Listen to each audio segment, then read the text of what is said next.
An American legislator introduced a bill before the U.S. Congress seeking to suspend police and military aid to the Philippines. This is in response to the passage of the controversial anti-terror law in the country that is now challenged by at least 35 petitions before the Supreme Court due to supposed threats of human rights abuse.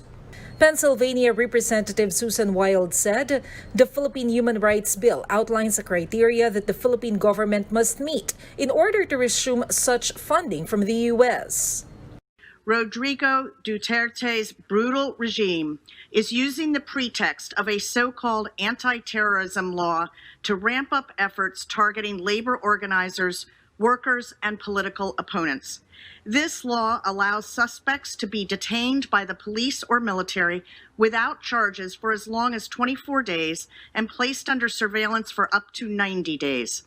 Still, presidential spokesperson Harry Roque expressed confidence over the relationship of the U.S. and the Philippines. In his press briefing earlier, he said that like in the Philippines, any legislator can file a bill, but its enactment is not guaranteed. That's a very wild suggestion.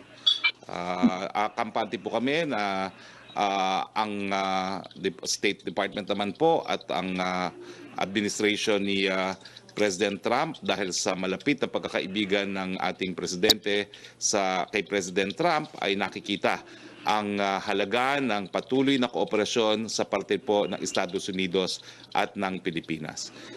Malacanang also emphasized that the government will not meddle with the U.S. Congress.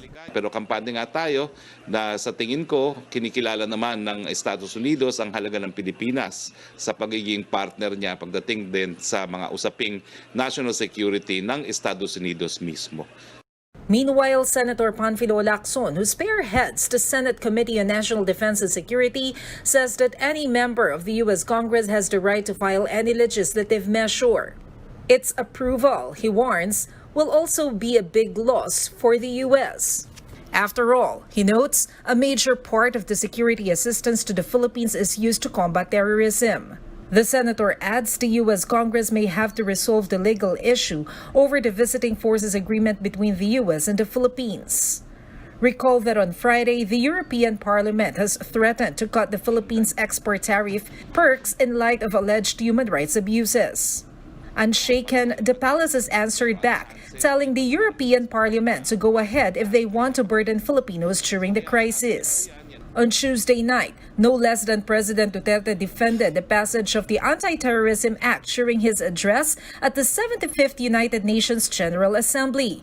He also slammed groups that are weaponizing human rights to allegedly discredit the Philippine government. For News 5, Maricel Halili, We Are One News.